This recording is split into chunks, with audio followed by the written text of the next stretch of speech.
आज का topic mental illness. Mental illness को हम मानसिक रोग भी बोलते हैं।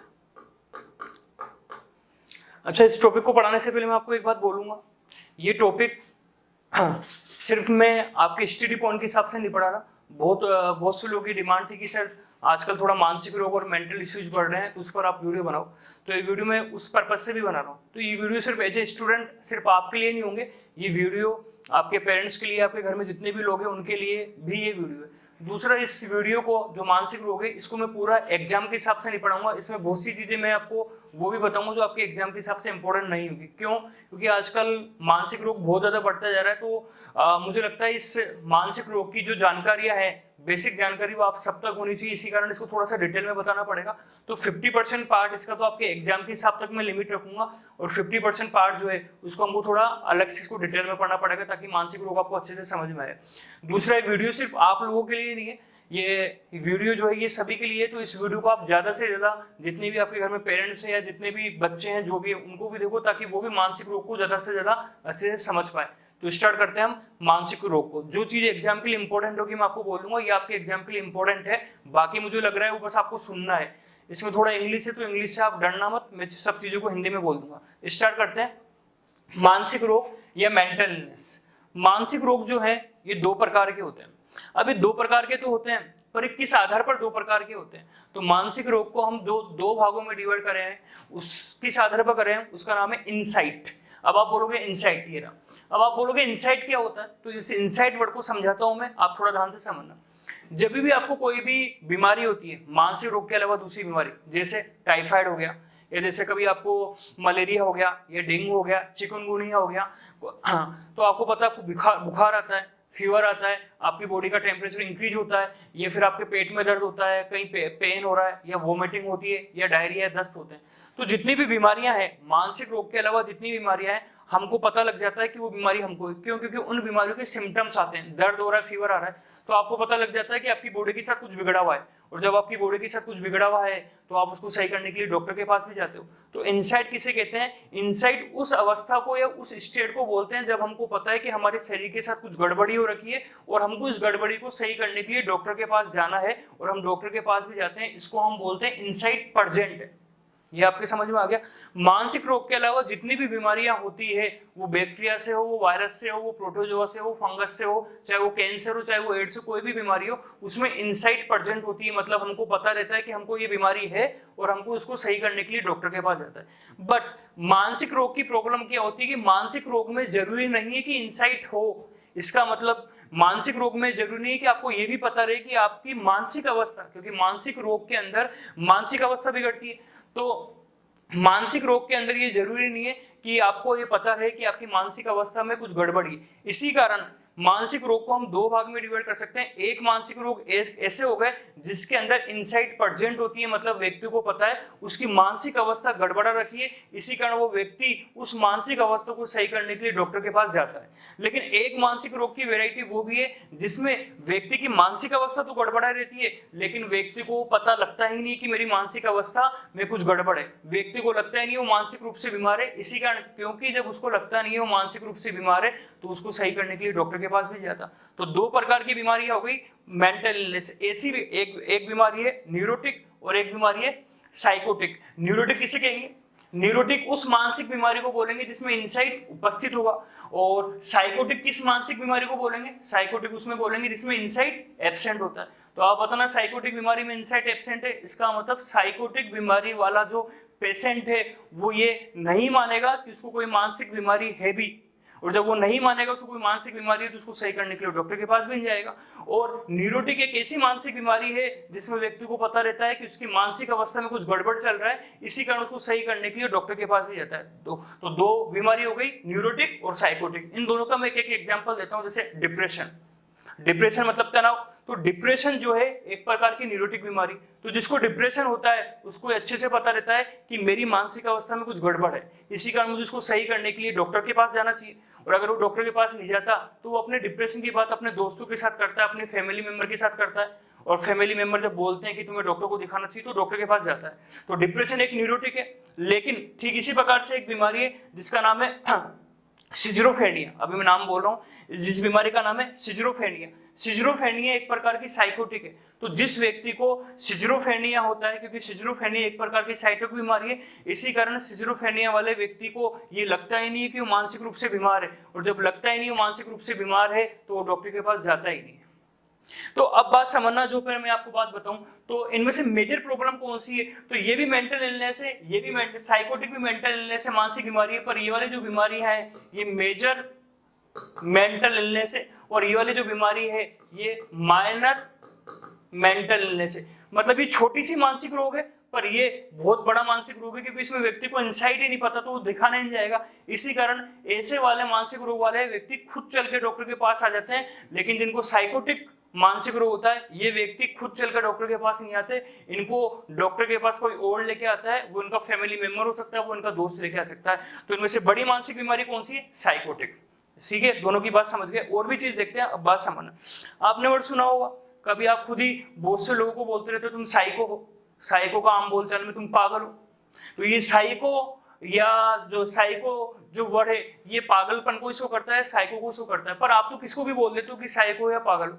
रियल में साइको, तो ये साइकोटिक वर्ड साइको से बना हुआ है, तो रियल में पागल या हम साइको किसे कहेंगे वो हम इस चीज से समझते हैं। तो थोड़ा ध्यान से समझना। अब बात, ये जो क्लासिफिकेशन वर्गीकरण मैंने मानसिक रोग का करा है, ये वर्गीकरण 2 या 3 साल पहले इस तरह से किया करते थे, पर अब डॉक्टर ने, क्योंकि ये फील्ड अब धीरे धीरे ग्रो कर रहा है, तो अब साइकोटिक होगा या न्यूरोटिक होगा इसके लिए हम और भी क्राइटेरिया फिक्स करते हैं। और वो और क्राइटेरिया क्या है वो थोड़ा सा मतलब, पहला क्राइटेरिया तो मैंने बता दिया, इनसाइट उपस्थित होगी, इधर इधर इनसाइट प्रेजेंट है और इधर इनसाइट एब्सेंट है। और इनसाइट का मतलब मैंने बता दिया, इनसाइट एब्सेंट का मतलब क्या है, इनसाइट अनुपस्थित का मतलब क्या है, कंप्लीट डिनायल ऑफ इलनेस, बीमारी को पूरी तरह से मना करना, मुझे कोई बीमारी नहीं है। एग्जाम्पल, पेशेंट कंप्लीटली रिफ्यूज इस डिजीज, पेशेंट जो होता है, मरीज जो होता है, वो पूरी तरह से मना कर देता है मुझे कोई बीमारी नहीं है। किसका मतलब है, इनसाइट एब्सेंट का। अगर इनसाइट नहीं होगी किस में नहीं होगी, साइकोटिक में। चलो, और साइकोटिक का एक एग्जांपल सिजरोफ्रेनिया, चलो ठीक है। और इधर इधर इनसाइट होगी, इसका एक एग्जांपल डिप्रेशन। आगे देखते हैं, जो मैं बोर्ड पे दिखाऊं वही देखना। दूसरा और चीज है, पहला तो क्लासिफिकेशन हमने किसके ऊपर बेस पे करा है, इनसाइट के बेस पे। दूसरा है साइकोटिक सिम्टम्स। साइकोटिक वाले पेशेंट के अंदर साइकोटिक सिम्टम्स उपस्थित होते हैं। साइकोटिक सिम्टम्स का मतलब इसके अंदर साइकोटिक लक्षण उपस्थित होते हैं, प्लस का मतलब उपस्थित है। और यहाँ पर साइकोटिक सिम्टम जो है वो एब्सेंट होते हैं। अब आप बोलोगे साइकोटिक सिम्टम्स क्या है, तो मैं साइकोटिक सिम्टम्स समझाता हूँ आपको। साइकोटिक सिम्टम्स क्या है थोड़ा ध्यान से समझना। ऐसे लक्षण जो रियलिटी, जो वास्तविकता से अलग होते हैं, जिनका वास्तविकता से कोई संबंध नहीं होता, उसे हम बोलते हैं साइकोटिक सिम्टम्स। आप बोलोगे सर इसका क्या मतलब है, तो थोड़ा ध्यान से समझना। वास्तविकता से कोई मतलब नहीं होता, किसका, तो थोड़ा देखना। जिस व्यक्ति को साइकोटिक सिम्टम्स होते हैं उस व्यक्ति की सोच, थॉट, उस व्यक्ति का बिलीफ, विश्वास, और उस व्यक्ति का परसेप्शन। आप बोलोगे सर ये परसेप्शन वर्ड समझ में नहीं आ रहा, मैं समझाऊंगा, पर 3 वर्ड पर नजर मारना। उस व्यक्ति का बिलीफ, विश्वास, जिस पर वो विश्वास करता है, उस व्यक्ति का थॉट, जो सोचता है, और उस व्यक्ति का परसेप्शन, ये तीनों चीजें वास्तविकता से अलग हो जाती है। मतलब व्यक्ति वो चीजें सोचने लगता है जो रियल में नहीं हो, जो वास्तविकता में नहीं हो। तो पहले तो साइकोटिक सिम्टम्स किसे कहते हैं, जब हमारी सोच, जब हमारा विश्वास, जब हमारा परसेप्शन वास्तविकता से मैच नहीं खाता, वास्तविकता से अलग हो जाता है, उसे बोलते हैं साइकोटिक सिम्टम्स। आप बोलोगे सर समझाना, तो मैं समझाता हूं। एग्जाम्पल, मैंने बोला आपकी सोच या थॉट वास्तविकता से अलग होगी, तो एक एग्जाम्पल कैसे। अभी मान लो मैं सोच रहा हूं कि मैं एक डॉक्टर हूं, अभी सोच तो मेरी है, ये किसी और की सोच थोड़ी है। या मेरा मन कर रहा है कि मुझे वीडियो बनाने के बाद चाय पीनी है, किसी के घर जाऊंगा मैं चाय पीऊंगा, तो ये सोच मेरी है। लेकिन साइकोटिक सिम्टम्स का एक एग्जाम्पल, जिसके व्यक्ति की थॉट जो है वो रियलिटी से अलग होती है, इसका एक एग्जांपल, व्यक्ति सोचता है कि उसके मन के अंदर जो विचार आ रहे हैं, जो सोच रहा है, वो उसके खुद के नहीं है, कोई दूसरा पड़ोसी उसके दिमाग के अंदर वो थॉट डाल रहा है। तो आप मुझे बताना, क्या ये पॉसिबल है कि जो मैं सोच रहा हूं वो कोई दूसरा मेरे अंदर डाले। पर व्यक्ति साइकोटिक पेशेंट के अंदर, जो मैंने आपको बताया था, व्यक्ति इसके अंदर ये सोचता है, ये बोलता है कि मेरी जो थिंकिंग है, जो मेरे थॉट है, वो खुद मेरे नहीं है, कोई मेरे अंदर इसको डाल रहा है। तो आप बता रहे हैं तो पॉसिबल ही नहीं है कि कोई दूसरा व्यक्ति मेरे अंदर थॉट डालेगा।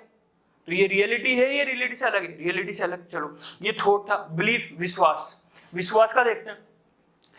विश्वास में एक व्यक्ति वो अपनी पत्नी के ऊपर शक करता है, उसको लगता है कि जो मेरी वाइफ है वो मेरा मर्डर करवा देगी। मेरा वाइफ मर्डर करा देगी, पर जब हम घर में जाते हैं उसके तो देखते हैं वाइफ उसके साथ बहुत अच्छा ट्रीट कर रही है, वाइफ उसकी बहुत देखभाल कर रही है, उसकी जो सासू है, ससुर है, भाई बहन है, हस्बैंड के भाई हैं, वो सब मना करते हैं तुम्हारी वाइफ तो बहुत अच्छी है, पर पेशेंट जो है वो लगातार अपनी पत्नी पर शक कर रहा है कि तो मुझे मारेगी। तो आप मुझे बताना, व्यक्ति के दिमाग के अंदर जो विश्वास है, रियलिटी तो है ही नहीं, रियलिटी तो उसकी पत्नी अच्छी थी, लेकिन उस व्यक्ति के दिमाग के अंदर विश्वास बना हुआ है कि ये मुझे मारेगी। तो आप मुझे बताना, जो विश्वास बना है क्या वो रियल है या रियल से अलग? रियल से अलग, तो क्योंकि रियलिटी क्या थी, रियलिटी का मतलब ये था कि उसकी पत्नी से सोच ही नहीं रही, और उसका अंदर उसने अपना विश्वास बना लिया कि मेरी पत्नी मुझे मारेगी, तो ये भी रियलिटी से अलग होगी। तीसरा परसेप्शन। अब परसेप्शन का मतलब क्या है वो सोचना। मान लो ट्यूबलाइट है, अब आप मुझे बताना, जब मैं ट्यूबलाइट को देखूंगा तो ट्यूबलाइट क्या होगा, ट्यूबलाइट ही दिखेगी, लेकिन इसमें व्यक्ति बोलता है जब मैं ट्यूबलाइट को देखता हूं तो मुझे किसी की आवाज आती है। अब वो कोई किसकी भी आवाज आ सकती है, जैसे एक एग्जांपल, व्यक्ति बोलता है जब मैं ट्यूबलाइट को देखता हूं तो मुझे दीपिका पादुकोण की याद आती है। अब आप मुझे बताना, ट्यूबलाइट को देख के दीपिका पादुकोण की आवाज आती है, क्या ये पॉसिबल है कि आप जब ट्यूबलाइट को देखते हो तो दीपिका पादुकोण की आवाज आ सकती है? पर व्यक्ति ऐसा सोचता है। इसका मतलब ये हो गया, अब ये रियलिटी तो नहीं है ना कि ट्यूबलाइट को देखने पर उसमें से दीपिका पादुकोण की आवाज आ रही है, पर व्यक्ति ऐसा सोचता है। तो ये तीनों चीज आप समझ गए होंगे, इसको मैं एग्जांपल से बता रहा हूं। इसके अंदर साइकोटिक जो सिम्टम्स है, इसके अंदर व्यक्ति जो है उसके थॉट, विचार, सोच, उसका विश्वास और उसका परसेप्शन वर्ड में समझाऊंगा, और रियलिटी, वास्तविकता, इन दोनों में डिफरेंस हो जाता है। तो सोच, विश्वास और परसेप्शन ये वास्तविकता से अलग हो जाता है। चलो ठीक है, पता लग गया। इसका मतलब मैं कह सकता हूं कि साइकोटिक वाले पेशेंट के अंदर साइकोटिक सिम्टम्स होते हैं, और साइकोटिक सिम्टम्स क्या है मैंने बता दिया। अभी जितने भी साइकोटिक सिम्टम्स है इन्हें ब्रॉडली हम दो रूप में बांट सकते हैं, और दो रूप में कौन से हैं? एक है डिल्यूजन और एक है हेलुसिनेशन।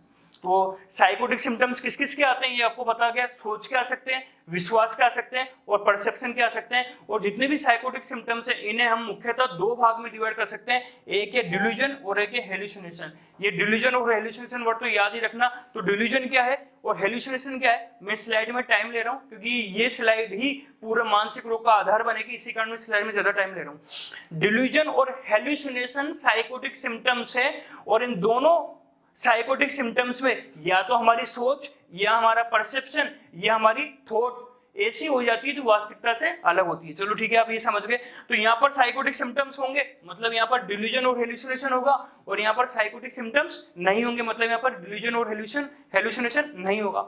अच्छा, अभी मैंने आपको बताया साइकोटिक सिम्टम्स किसे कहते हैं, जो रियलिटी से मेच नहीं खाते। तो जब यहाँ पर साइकोटिक सिम्टम्स होंगे तो यहाँ पर रियलिटी होगी या नहीं होगी, रियलिटी एब्सेंट होगी। इसका मतलब व्यक्ति को यहाँ पर वास्तविकता से कोई लेना देना नहीं होता, लेकिन क्योंकि यहाँ पर साइकोटिक सिम्टम्स नहीं होते इसी कारण यहाँ पर रियलिटी प्रेजेंट होती है। व्यक्ति की सोच, व्यक्ति की थॉट और व्यक्ति का परसेप्शन रियल होता है, वो ऐसी कोई चीज नहीं सोचता जो वास्तविकता से अलग होती है। तो ये हमको पूरा समझ में आ गया होगा। एक बार दोबारा देखते हैं, न्यूरोटिक क्या होता है जिसमें इंसाइट होती है, साइकोटिक क्या होता है जिसके अंदर इंसाइट एब्सेंट होती है। न्यूरोटिक वाली बीमारी में साइकोटिक सिम्टम्स एब्सेंट होते हैं, साइकोटिक वाली बीमारी के अंदर साइकोटिक सिम्टम्स का मतलब डिल्यूजन और हेलुसिनेशन प्रेजेंट होते हैं।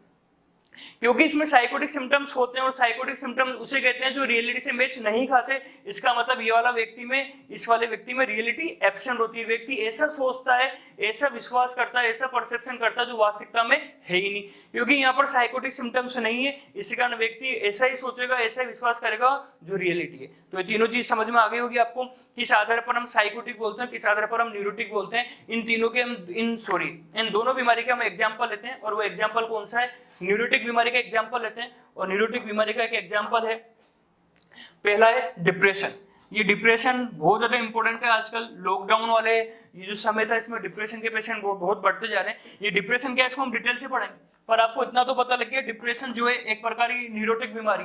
तो डिप्रेशन वाला व्यक्ति में इंसाइट प्रेजेंट होगी, उसको पता है कि इंसाइट प्रेजेंट का मतलब उसको पता है कि मेरे अंदर कोई बीमारी है और मुझे डॉक्टर के पास जाना है। डिप्रेशन वाले व्यक्ति में रियलिटी प्रेजेंट होगी, वो वही चीज सोचेगा, उसी चीज पर विश्वास करेगा जो वास्तव में होगा। और डिप्रेशन वाले व्यक्ति में कोई साइकोटिक सिम्टम्स नहीं होगा, मतलब उसमें कोई डिल्यूजन और कोई हेलुसिनेशन नहीं होगा। जैसे इसी प्रकार से एक और बीमारी जिसका नाम है मेनिया, पढ़ेंगे हम सबको। और एक और बीमारी जिसे हम बोलते हैं एंजाइटी, ये भी बहुत इंपॉर्टेंट है। और एक और बीमारी है OCD, इसकी फुल फॉर्म है ऑब्सेसिव कंपल्सिव डिसऑर्डर, मैं आपको आगे पढ़ाऊंगा, इन चारों को डिटेल में पढ़ेंगे। पर मेरे ख्याल से एग्जाम के हिसाब से डिप्रेशन बहुत इंपॉर्टेंट है, तो डिप्रेशन को हम डिटेल में पढ़ेंगे। इधर की बात करें हम साइकोटिक के अंदर, तो साइकोटिक के अंदर दो बीमारियां हैं, और जो दो बीमारी है इनमें से मुझे लग रहा है सबसे इंपॉर्टेंट मानसिक रोग जो एग्जाम में आने के पूरे चांस है वो है सिजोफ्रेनिया। तो सिजोफ्रेनिया एक प्रकार की साइकोटिक बीमारी, और दूसरी बीमारी यहाँ पर दिख नहीं रहा, उस दूसरी बीमारी को मैं यहाँ लिख देता हूँ, और दूसरी बीमारी का नाम है बाइपोलर डिसऑर्डर, बाइपोलर डिसऑर्डर। तो थोड़ा एक ये बोर्ड का ये जो चार्ट है ये आप याद रखना, इसके बिना हम आगे वाले केस में बढ़ नहीं पाएंगे। तो इसके दो एग्जांपल है, सिजोफ्रेनिया और बाइपोलर डिसऑर्डर, और इसके 3-4 एग्जांपल है वो मैंने आपको बता दिया। तो मेरे ख्याल से पूरी चीज समझ में आ गई होगी। ठीक है, आगे चलते हैं।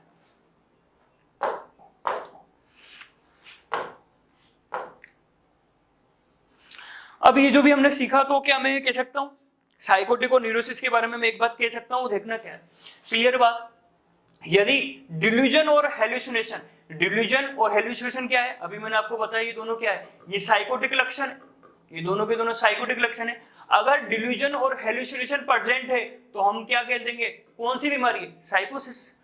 और अगर डिल्यूजन और हेलुसिनेशन का मतलब साइकोटिक लक्षण, अगर ये अनुपस्थित है, एब्सेंट है, then it is called neurosis. तो पता लग ही गया। अब इसको उल्टा भी सोच सकते हो आप, कैसे, तो देखना। अगर आप कैसे उल्टा सोचना, अगर डिल्यूजन और हेलुसिनेशन मतलब साइकोटिक लक्षण है तो साइकोसिस है। अब आप सोचोगे डिल्यूजन और हेलुसिनेशन है, साइकोटिक सिम्टम्स है, फिर आप बोलोगे साइकोटिक सिम्टम्स उसे बोलते हैं जो रियलिटी से मैच नहीं खाते, इसका मतलब इसमें साइकोटिक सिम्टम्स है तो इसमें रियलिटी एब्सेंट होगी। और आप बोलोगे जब इसमें रियलिटी एब्सेंट है तो व्यक्ति कैसे मानेगा कि मुझे बीमारी है, तो आप बोलोगे इसमें तो इनसाइट भी एब्सेंट है। और इस वाले में आप क्या सोचोगे, न्यूरोसिस में, क्योंकि इसमें डिल्यूजन और हेलुसिनेशन एब्सेंट है, तो आप इसमें बोलोगे इसमें तो साइकोटिक सिम्टम्स है ही नहीं। और साइकोटिक सिम्टम्स किसे कहते हैं, जो रियलिटी से अलग होते हैं, क्योंकि इसमें साइकोटिक सिम्टम्स एब्सेंट है, इसका मतलब व्यक्ति इसमें रियलिटी से अलग नहीं होगा, वो वही सोचेगा जो रियलिटी हो। और जब वो रियलिटी का सोचेगा तो इसमें व्यक्ति की इनसाइट प्रेजेंट होगी, एब्सेंट होगी, प्रेजेंट होगी। चलो ये चीज समझ में आ गई होगी। अब आगे कुछ फैक्ट पॉइंट देखते हैं, और वो फैक्ट पॉइंट क्या है। एक डाटा है, वो डाटा ये बोलता है कि पूरे वर्ल्ड में हर 4 एडल्ट में से एक को मानसिक रोग है। तो वर्ल्ड का डाटा है, हर 4 में से एक को मानसिक रोग है। वो कैसा भी हो सकता है, वो न्यूरोसिस भी हो सकता है, वो साइकोसिस भी हो सकता है, वो एक अलग बात है, पर हर 4 में से एक को है। दूसरा यहाँ पर एक बात लिखी हुई, वो इंपॉर्टेंट बात क्या है कि जब किसी को मानसिक रोग होता है, तो मानसिक रोग में जो डेथ होने का कारण है, मरने का जो कारण है, वो क्या क्या हो सकते हैं, वो 3 लिखा हुआ है। तो कोई भी व्यक्ति जो है जिसको मानसिक रोग होता है, उसकी मृत्यु के क्या क्या कारण हो सकता है वो देखना है। पहला कारण है सुसाइड या आत्महत्या। हालांकि सुसाइड या आत्महत्या को हम डिटेल से पढ़ेंगे आगे चल के, पर क्या, तो इसका मतलब क्या है, जब किसी व्यक्ति को मानसिक रोग होता है तो मानसिक रोग वाले व्यक्ति में आत्महत्या करने के चांस ज्यादा होते हैं। क्यों होते हैं आगे पढ़ेंगे। और जब आत्महत्या करने के चांस ज्यादा होंगे, इसी कारण उसकी डेथ हो सकती है। दूसरा और क्या कारण हो सकता है, मानसिक रोग वाले व्यक्ति जो है, और क्यों उनके मरने के चांस ज्यादा होते हैं, क्योंकि उनको अच्छा ट्रीटमेंट नहीं मिल पाता, जो ट्रीटमेंट लेते हो नहीं मिल पाता। अब आप कुछ सोचो क्यों नहीं मिल पा रहा होगा। तो न्यूरोसिस वाला व्यक्ति, तो वैसे न्यूरोसिस तो इतनी बड़ी मानसिक रोग नहीं है, वो तो डॉक्टर के पास चल जाता है। लेकिन आप साइकोसिस वाले को सोचना, साइकोसिस तो मानसिक रोग बड़ा है ना, उसमें तो व्यक्ति डॉक्टर के पास भी नहीं जा रहा, क्योंकि उसको लग ही रहा है कि मैं बीमारी नहीं हूँ। तो जब वो डॉक्टर के पास नहीं जाएगा, और by the way family member के पकड़ के अगर उसको ले भी जाती है डॉक्टर के पास, तो वो कब तक कंट्रोल करेगा। तो वो खुद वो दवाई लेता है, बीच में छोड़ देता है, कभी जाता नहीं। इसी कारण उनको अच्छा ट्रीटमेंट नहीं मिल पाता, तो भी डेथ रेट ज्यादा होती है। और जो एक और कारण है मानसिक रोग में मरने का, वो है कुछ मेडिकल प्रॉब्लम्स। और ये जो मेडिकल प्रॉब्लम्स है ये क्या हो सकती है, तो जो मेडिकल प्रॉब्लम्स है इसका एग्जांपल लिखा है मैंने, सब्सटेंस यूज डिसऑर्डर। आप बोलोगे ये क्या है, सब्सटेंस यूज डिसऑर्डर का मतलब कुछ ऐसे पदार्थ होते हैं जो व्यक्ति उसका आदी बन जाता है, उन पदार्थों के बिना वो रह नहीं पाता, और ये भी एक प्रकार का मानसिक रोग है। एग्जांपल अल्कोहल, कुछ व्यक्ति अल्कोहल या दारू को इतना पीते हैं कि उसके बिना रह नहीं पाते। कुछ व्यक्ति तंबाकू, टोबैको का इतना सेवन करते हैं कि उसका रह नहीं पाते। तो तंबाकू ज्यादा पीना, जिसके तंबाकू ज्यादा लेना या अल्कोहल ज्यादा लेना, ये भी एक प्रकार का मेंटल डिसऑर्डर है। कौन सा वाला, न्यूरोसिस वाला। तो जब व्यक्ति मेंटल डिसऑर्डर रखता है, मतलब कौन सा वाला, सब्सटेंस यूज डिसऑर्डर। सब्सटेंस का मतलब पदार्थ का आदी होना, एग्जाम्पल एल्कोहल या तंबाकू। तो उससे क्या होगा, आप बोलोगे इससे मरने का रेट कैसे ज्यादा होगा? तो आप बताओ, जब हम स्मोकिंग ज्यादा करते हैं, दारू पीते हैं, तो हमारा लीवर खराब हो जाता है, हमारा जो सांस लेने का रेट है वो कम हो जाता है, तो इस वजह से हमारे अंदर कुछ मेडिकल प्रॉब्लम्स आती है, उससे भी हमारी डेथ हो जाती है। तो ये 3 मेन रीजन है मानसिक रोग वाले व्यक्ति के मरने के। हालांकि सबसे जो मेन रीजन है वो है आत्महत्या, सुसाइड। अभी हम देखेंगे, मैं आपको बताऊंगा कैसे सुसाइड के कारण क्या है, वो हम आगे पढ़ेंगे।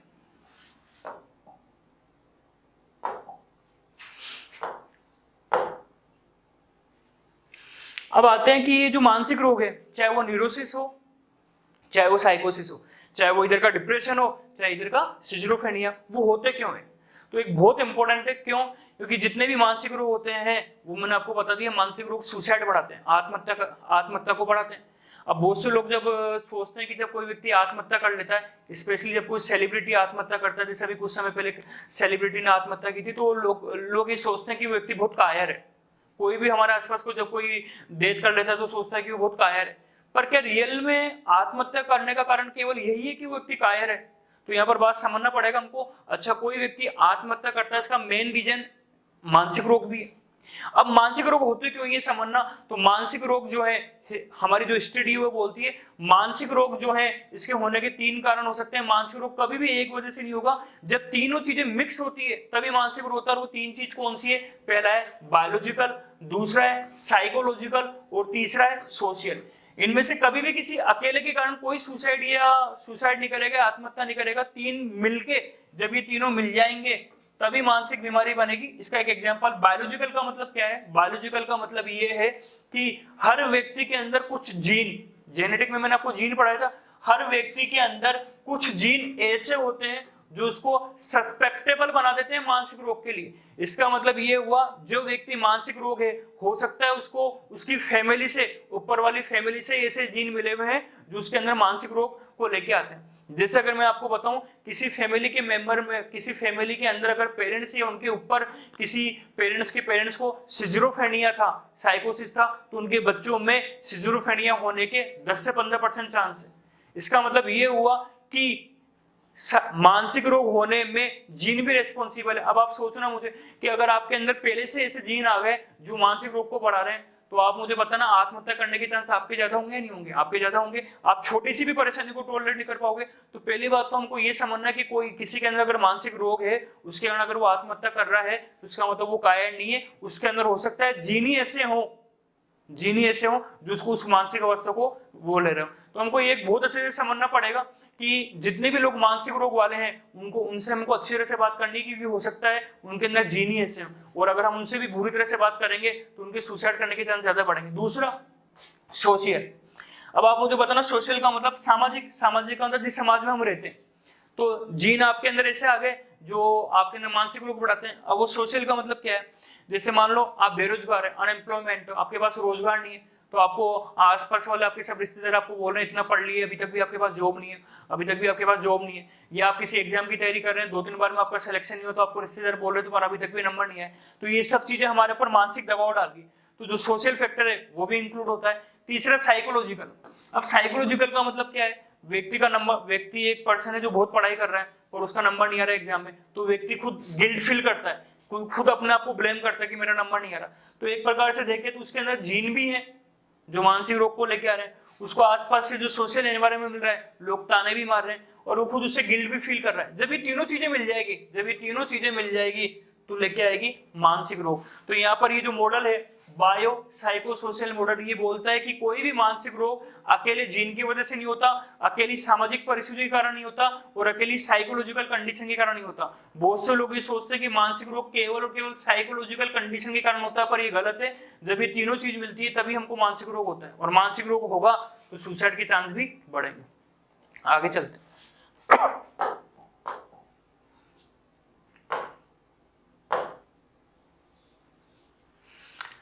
अब स्टार्ट होता है मानसिक रोग।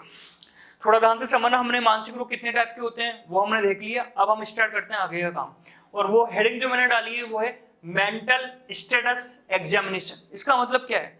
आपने देखा होगा जब सामान्यतः आप कभी भी आपको बुखार आता है, कोई बीमारी होती है, डॉक्टर के पास आप जाते हो और डॉक्टर आपका चेकअप करता है, बीपी नापता है या स्पेक्ट्रोमीटर से आपका पल्स नापता है, रेस्पिरेशन रेट नापता है, आपकी बॉडी का टेम्परेचर नापता है, ये सब वो करता है। पर जब किसी को मानसिक रोग होता है तो मानसिक रोग वाले व्यक्ति को दर्द तो होता नहीं, मानसिक रोग वाले व्यक्ति का टेम्परेचर भी नहीं बढ़ा होता और मानसिक रोग वाले व्यक्ति के अंदर कोई डायरिया, उल्टी, दस्त ऐसा भी नहीं होता। पर मानसिक रोग उस व्यक्ति को कौन से हैं तो हमको उसके कुछ एग्जामिनेशन करने पड़ते हैं, तो देखते हैं मानसिक रोग वाला व्यक्ति जो है वो कौन कौन से लक्षण लेके आएगा। तो यहाँ मेंटल स्टेट से एग्जामिनेशन का मतलब हम उसकी मानसिक अवस्था की जांच कर रहे हैं। अब मानसिक अवस्था की जांच कैसे की जाती है वो हम देख लेते हैं। मानसिक अवस्था की जांच 3 तरीके से की जा सकती है और वो 3 तरीके कौन से हैं? ये 3 तरीके बहुत इंपॉर्टेंट है। पहला है परसेप्शन, मैं समझाऊंगा आपको परसेप्शन क्या है। दूसरा है थॉट, सोच, हम क्या सोच रहे हैं। और तीसरा है मूड। इन तीनों को मैं बताऊंगा ये तीनों क्या है, पर इन तीनों के द्वारा हम किसी भी व्यक्ति की मानसिक अवस्था को समझ सकते हैं। देखते हैं कैसे, एक एक को डिटेल में पढ़ते हैं। पहला हम पढ़ेंगे परसेप्शन। अभी परसेप्शन क्या है, तो परसेप्शन के बाद फिर हम थॉट पढ़ेंगे, उसके बाद अब मूड पढ़ेंगे। तो पहला हम आते हैं परसेप्शन पर। अभी परसेप्शन क्या होता है इसको थोड़ा समझना।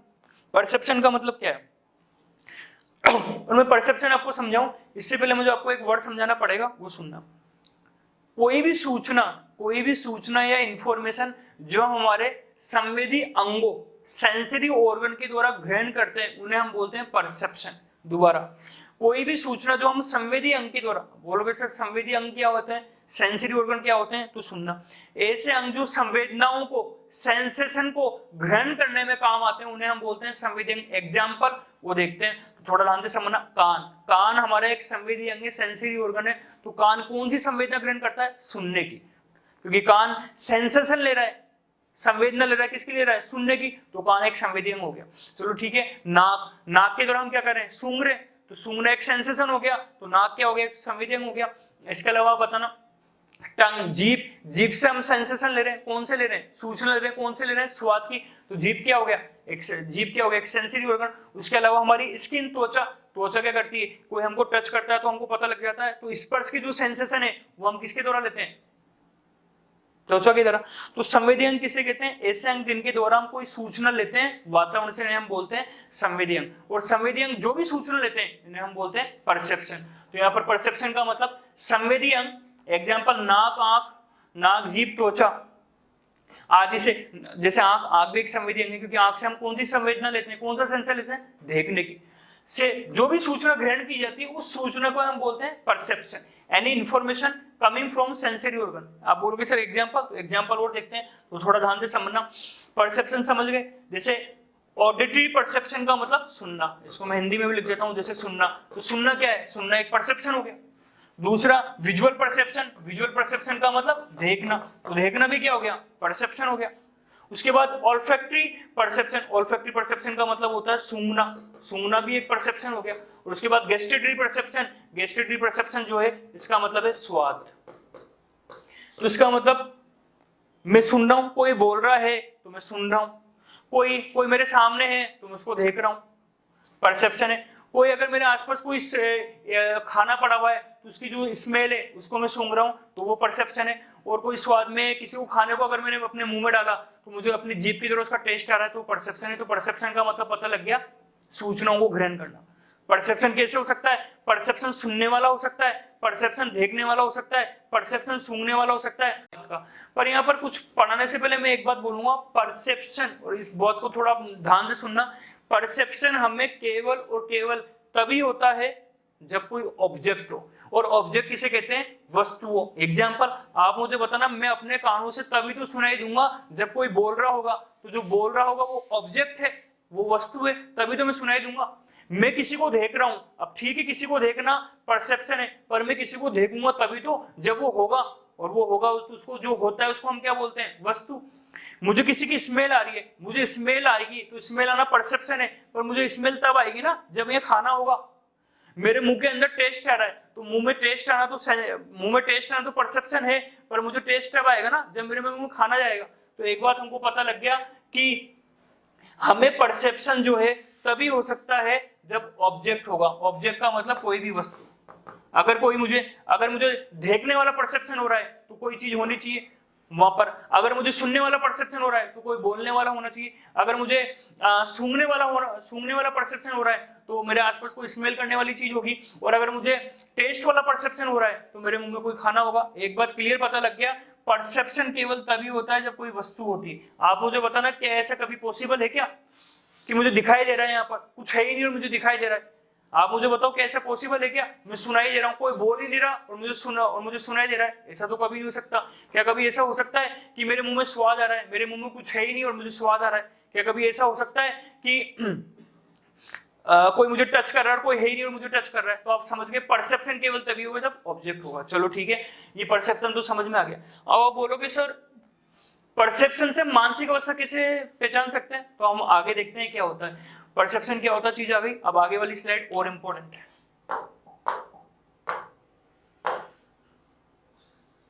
अब थोड़ा बहुत ध्यान से समझना, मैं धीरे धीरे चलता हूं क्योंकि आगे वाला टॉपिक थोड़ा कॉम्प्लिकेटेड भी है, थोड़ा ध्यान से समझना।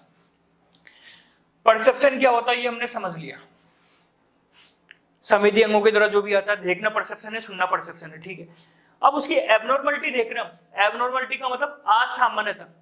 तो परसेप्शन में क्या एबनॉर्मलिटी हो सकती है वो देखते हैं। चलो ठीक है, थोड़ा ध्यान से समझना। इसको एक एग्जांपल लेता हूं, आप मुझे बताना है क्या है।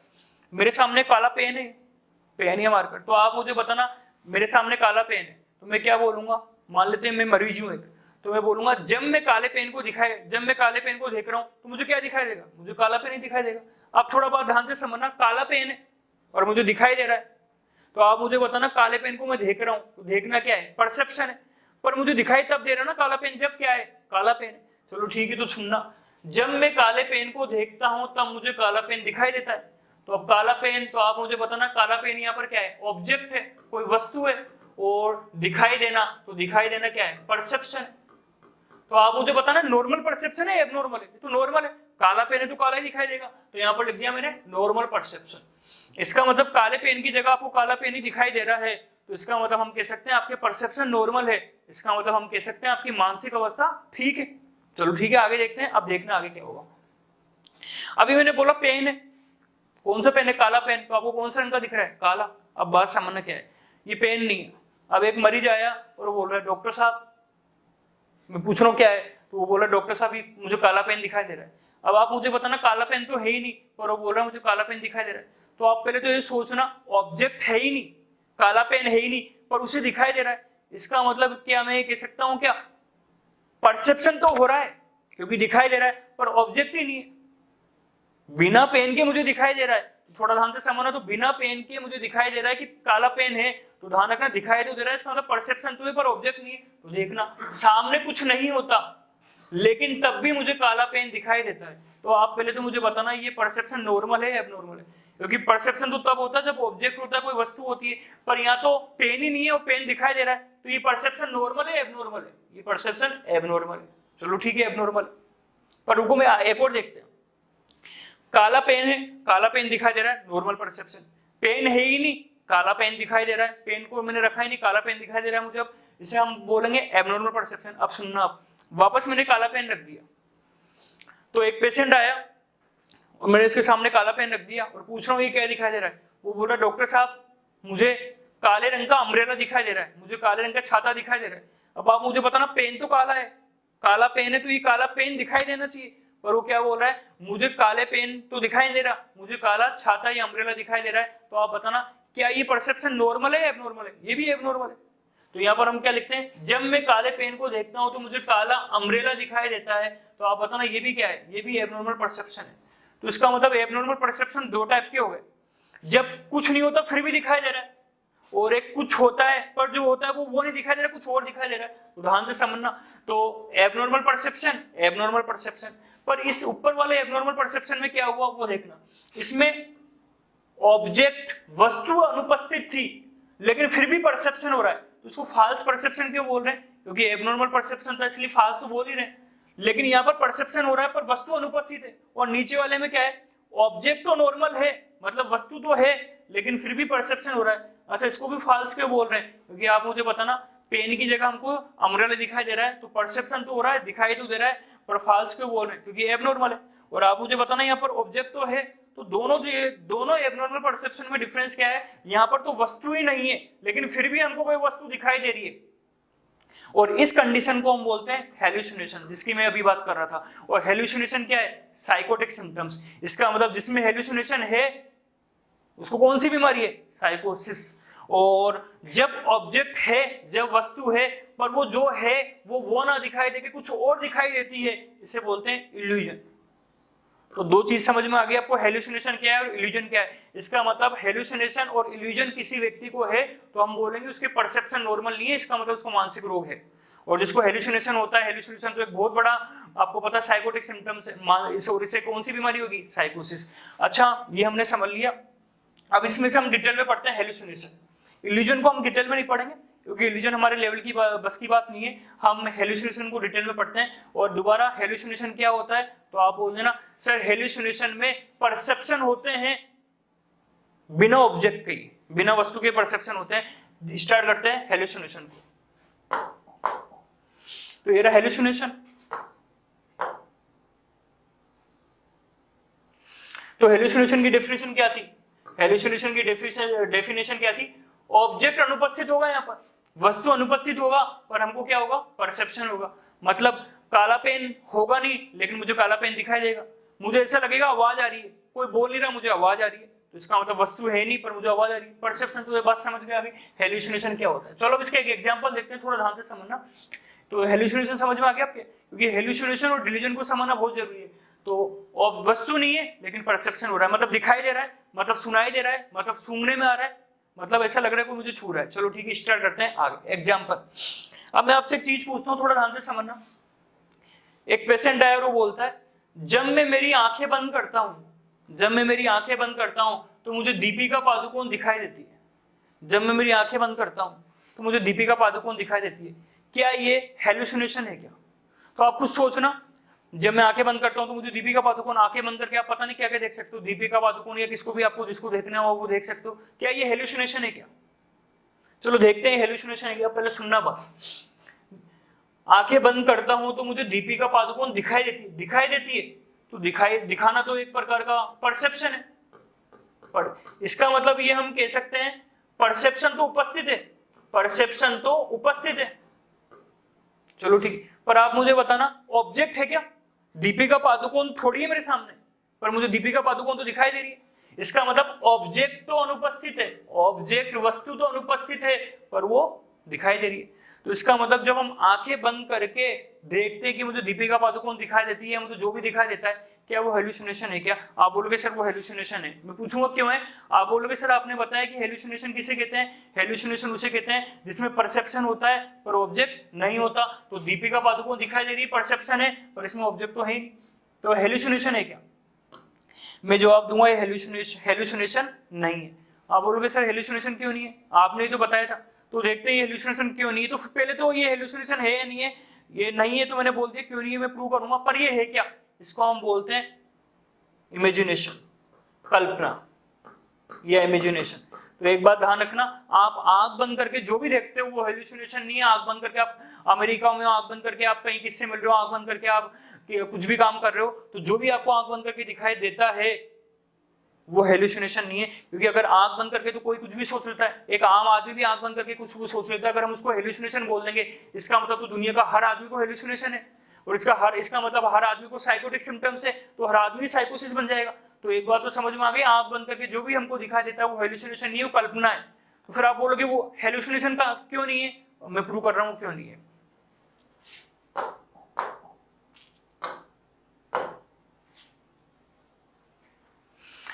अब यहां पर बात समझना, किसी को भी अगर आपको हेलुसिनेशन बोलना है, मतलब साइकोटिक सिम्टम्स बोलना है, तो उससे कुछ क्राइटेरिया है, 4 क्राइटेरिया। जब ये 4 क्राइटेरिया कंडीशन पूरी होगी तभी हम बोलेंगे हेलुसिनेशन है, और उसके बिना हम नहीं बोलेंगे हेलुसिनेशन है। तो 4 क्राइटेरिया कौन कौन से हैं, वो 4 क्राइटेरिया को आप थोड़ा ध्यान से समझना। पहली जो क्राइटेरिया है वो तो डेफिनेशन वाली ही है, और क्या था, हेलुसिनेशन में हमेशा वस्तु अनुपस्थित होती है। तो मैंने आपको क्या बताया था, वस्तु तो अनुपस्थित होगी पर परसेप्शन होगा। तो पहला तो इसकी डेफिनेशन ही आ गई, पर ठीक है चलो तो पता लग गया। अब आगे की बात, दूसरा क्या है बहुत ज्यादा इंपॉर्टेंट, दूसरा क्राइटेरिया भी पूरा होना चाहिए। दूसरा क्राइटेरिया बहुत इंपॉर्टेंट है, जो परसेप्शन हो रहा है वो विविड होना चाहिए, और विविड का मतलब क्लियर। क्लियर का आप बोलोगे इसका मतलब क्या है, जो परसेप्शन हो रहा है, जो दिखाई दे रहा है वो क्लियर होना चाहिए, वो साफ होना चाहिए, वो हेजी नहीं होना चाहिए। हेजी का मतलब धुंधला नहीं होना चाहिए। इसका मतलब जो आपको दिखाई दे रहा है वो बिल्कुल वैसा ही होना चाहिए जैसे रियल में है। आप बोलोगे मतलब क्या, आप सुनना, अभी आप सब लोग मुझे देख रहे हो तो आप बोलोगे सर आपने ऑरेंज रंग का टी शर्ट पहना हुआ है, आपने एक वॉच पहनी हुई है, व्हाइट रंग की वॉच पहनी हुई है, आपके हाथ के अंदर एक ब्लैक रंग का मार्कर है, हाँ, आपके बाल थोड़े छोटे से हैं, हाँ, आपका फेस जैसा भी थोड़ा काला है आपका फेस, तो आप ये मेरे हर पूरी आप देख के मुझे बता रहे हो, हर चीज देख के मुझे बता पा रहे हो। पर अब आप मुझे बताना, तो मैं आपको, जब मैं मेरी आंख बंद करके दीपिका पादुकोण को देखूंगा, तो जब मैं मेरी आंखें बंद करके दीपिका पादुकोण को देखूंगा, तो दीपिका पादुकोण के बारे में मैं सब कुछ ऐसा बता ही नहीं सकता, क्योंकि जब मैं आंखें बंद करके दीपिका पादुकोण को दिखाई दूंगी तो मुझे बिल्कुल क्लियर नहीं दिखाई देगी, वो मुझे हेजी दिखाई देगी। हेजी का मतलब धुंधली दिखाई देगी। मैं हल्का सा आइडिया बना के कह सकता हूँ हाँ दीपिका पादुकोण ऐसी होगी, बाकी मैं इसका पूरा विवरण नहीं दे सकता, जैसे अभी मैं विवरण मेरा दे रहा हूँ आपको।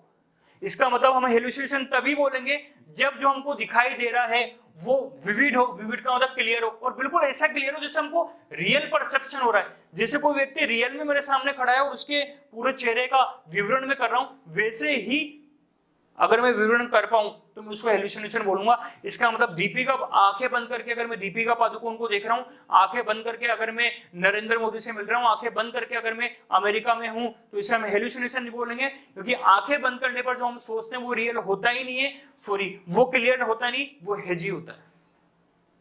चलो तो बात समझ में आ गई होगी। आगे एक और तीसरा क्राइटेरिया, हेलुसिनेशन हम तभी बोलेंगे जब वो शरीर के बाहर हो।